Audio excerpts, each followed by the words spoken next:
మచిలీపట్నంలోని మంగినిపుడి beach festival అయితే కనుక మూడో రోజుకు చేరుకుందని చెప్పొచ్చు. అయితే ఇక్కడ మంత్రి కొల్లు రవీంద్ర కూడా పారా మోటార్ ఏదైతే ఉందో అది ఎక్కి కూడా ఇక్కడ ఎవరైతే ప్రజలందరూ వస్తూ ఉంటారో వాళ్ళందరి కోసం అయితే కనుక కొంచెం అట్రాక్టివ్గా మారిందని చెప్పొచ్చు. ఇక్కడ బీచ్ ఫెస్టివల్లో అందరూ కూడా వేలాదిగా ప్రజలందరూ వస్తూ ఉన్నారు. ఇవాళ మూడో రోజుకు చేరుకోవడంతో కూడా మంత్రి కొల్లు రవీంద్ర ఇక్కడే ఉండి పర్యవేక్షించి ఏదైతే ఇప్పుడు పారా మోటార్ ఇది కూడా ఎక్కి ఆయన వెళ్ళడం జరిగింది. ఆయన మాటలను అడిగి తెలుసుకుందాం. సార్, ఏంటి ఇవాళ మూడో రోజుకి చేరింది, ప్రజల స్పందన ఎలా ఉంది?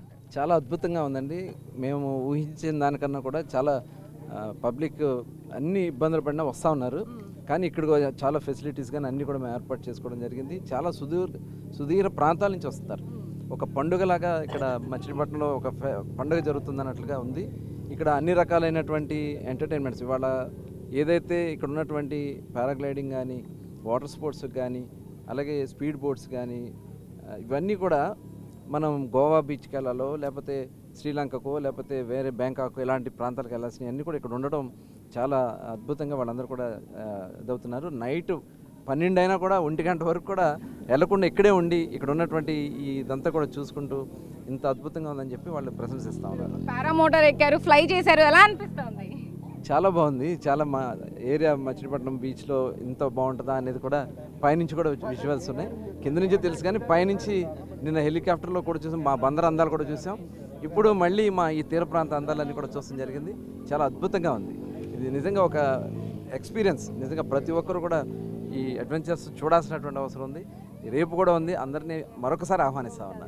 ఇలా అంటే అత్యాధునిక టెక్నాలజీతో కానీ ఇలాంటి పరికరాలను యూజ్ చేస్తూ జనాలను ఆకట్టుకునే విధంగా వీటన్నిటిని కూడా ప్లాన్ చేయడం ఎలా అనిపిస్తుంది? ప్రజలందరూ కూడా ఏమంటున్నారు వీటన్నిటి గురించి? చాలా వాళ్ళు సాటిస్ఫై అవుతున్నారు. ఎందుకంటే ఇలాంటి కల్చర్ కానీ ఇలాంటి వాతావరణం కానీ గతంలో కూడా ఎప్పుడూ లేదు. ఆంధ్ర రాష్ట్రంలో అన్నీ కూడా ఇటు స్పోర్ట్స్కి సంబంధించి బీచ్ కబడ్డీ కానీ, కయాకింగ్ కానీ, ఫస్ట్ టైం స్టాండప్ పెడలింగ్ అని, ఇలా కొత్త కొత్త కనాయింగ్ అని చెప్పి ఇలాంటివన్నీ కూడా సీ కనాయింగ్ అన్నీ కూడా ఇక్కడ చేస్తాం. అట్లాగే ఈ పారాగ్లైడింగ్ కానీ, హెలికాప్టర్ కానీ, అలాగే కొన్ని పారాషూట్స్ కూడా ఇక్కడ కొంతమంది వాళ్ళు గ్లైడ్ చేస్తున్నారు. ఇవన్నీ కూడా చాలా బాగుంది. అలాగే నాతిర సినీ ఆర్టిస్ట్ కూడా వచ్చి వాళ్ళు ఇక్కడ కల్చరల్ యాక్టివిటీ చేయడం కూడా చాలా అద్భుతంగా బాగుంది. సేఫ్టీ మెజర్మెంట్స్ అన్ని కూడా ఎలా తీసుకుంటున్నారు? అంటే ఇక్కడ ఎవరైతే గైడెన్స్ చేస్తూ ఉంటారో ముఖ్యంగా ఈ పారా మోటార్ ఎక్కినప్పుడు కానీ, పారాషూట్స్ ఎక్కినప్పుడు కానీ, ఇక్కడ వెహికల్స్ ఏవైతే ఉన్నాయి అరేంజ్ చేస్తారో వాటన్నిటికీ ఎలా? అన్నీ కూడా గవర్నమెంట్ నుంచి ఫిట్నెస్ తీసుకుంటారండి. ఎస్పీ గారు, కలెక్టర్ గారు ప్రత్యేక మానిటర్ చేస్తూ ఉన్నారు. ట్రాఫిక్ కూడా ఎక్కడ ఇబ్బంది లేకుండా రాత్రి దగ్గర నిన్న 2 lakhs వరకు వచ్చారు. 2 lakhs వచ్చినా కూడా ఎక్కడ ట్రాఫిక్ జామ్స్ కానీ ఎక్కడ ఇబ్బంది లేకుండా ఎక్కడెక్కడ కంట్రోల్ చేస్తూ ఉన్నారు. అలాగే సెక్యూరిటీ పరంగా టోటల్ మొత్తం కూడా సీసీటీవీ కెమెరాస్ ఏర్పాటు చేయడం జరిగింది. ఏదైతే ఇక్కడ పెట్టినటువంటి ప్రతిదాన్ని కూడా డిపార్ట్మెంట్స్ అన్నీ కూడా వచ్చి సర్టిఫై చేసినటువంటివి. ఇప్పుడు హెలికాప్టర్ కానీ, పారాగ్లైడింగ్ కానీ, మోటార్ బోట్స్ కానీ, స్పీడ్ బోట్స్ కానీ ఇవన్నీ కూడా అన్నీ టెస్ట్ చేసి వాళ్ళు ఇచ్చిన సర్టిఫికేషన్ ప్రకారమే సీనియర్స్ ఇప్పుడు ఆయన హెలికాప్టర్ పైలట్ ఎవరైనారో ఆయన 33 years నుంచి ఇదే రంగంలో ఉన్నారు.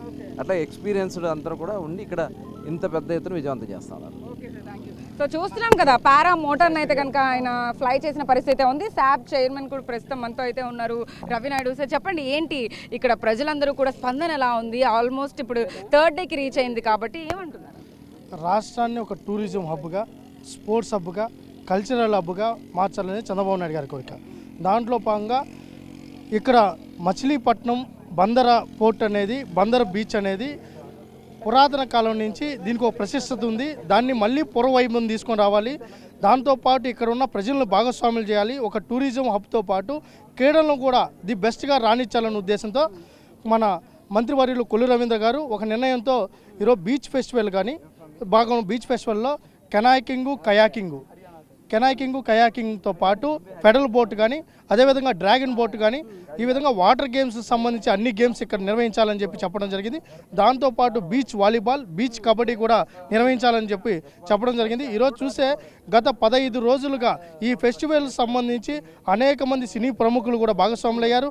ఈరోజు మాజీ ఎంపీ గారు కొనకళ్ళ నారాయణ గారు కావచ్చు, ఇంకా ప్రజాప్రతినిధులందరూ కూడా కొల్లు రమణ గారికి చోదోడు వాదోడుగా ఉంటూ దాంతోపాటు ఎంటైర్ ప్రభుత్వ యంత్రాంగం ఇటు కలెక్టర్ గారు కానీ, ఎస్పీ గారు కూడా ఎక్కడ కూడా ఇబ్బంది లేకుండా ఈరోజు రాష్ట్ర స్థాయి కాదు జాతీయ స్థాయిలో ఏ విధమైన పోటీలు నిర్వహిస్తామో ఆ స్థాయి ఇక్కడ నిర్వహణ జరుగుతుంది. దానికి సంబంధించి ఈరోజు లక్షలాది మంది ఈరోజు క్రీడాభిమానులు కూడా క్రీడలను చూసే పరిస్థితి.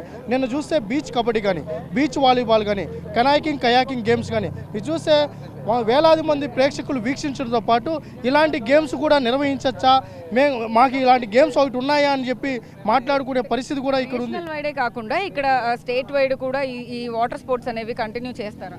ఖచ్చితంగా ఆల్రెడీ కొల్లు రవీంద్ర గారు ఈ బీచ్లో కంటిన్యూగా వాటర్ గేమ్స్ నిర్వహించాలని చెప్పారు.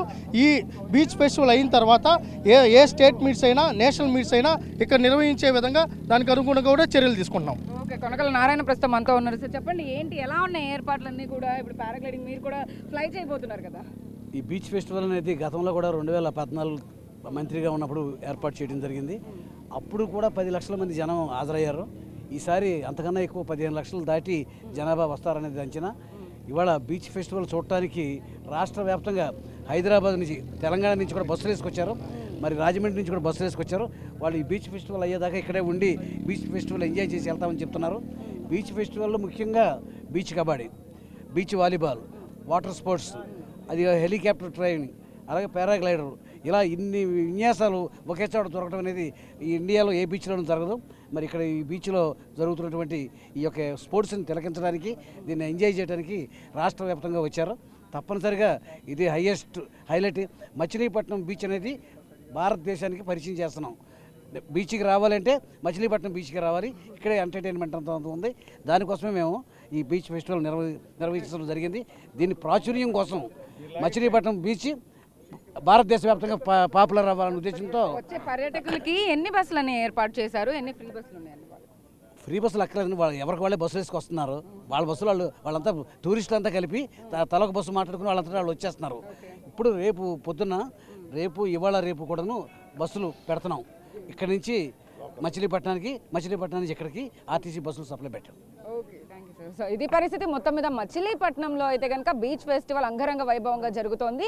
అందరినీ ఆకట్టుకునే విధంగా అయితే కనుక పారాగ్లైడింగ్ కావచ్చు, ఇక్కడ ఏదైతే వాటర్ స్పోర్ట్స్ అయి ఉండొచ్చు, వాటన్నిటిని ప్రమోట్ చేస్తూ ఇక్కడ మంత్రి కొల్లు రవీంద్ర కానీ, కొనకల నారాయణ మాజీ మంత్రి కూడా ఇక్కడికి వచ్చి పర్యవేక్షిస్తున్న పరిస్థితి అయితే ఉంది. ప్రస్తుతం ఇక్కడ ప్రజలందరినీ ఆకట్టుకునే విధంగా ఏదైతే పారా మోటార్ ఉందో దాన్ని కూడా ఫ్లై చేసిన పరిస్థితి అయితే ఉంది. మిగిలిన వాళ్ళందరూ కూడా సేఫ్టీ మెజర్మెంట్స్ పాటిస్తూ కూడా ఇక్కడికి వచ్చే వాళ్ళందరినీ గైడ్ చేస్తూ కూడా ఒక గైడ్ని కూడా ఏర్పాటు చేసిన పరిస్థితి మనకు కనపడుతుందని చెప్పొచ్చు. వీడియో జర్నలిస్ట్ శివరామకృష్ణ, సాహిత్య, బిగ్ టీవీ, మచిలీపట్నం నుంచి. For more videos like this, subscribe Big TV channel.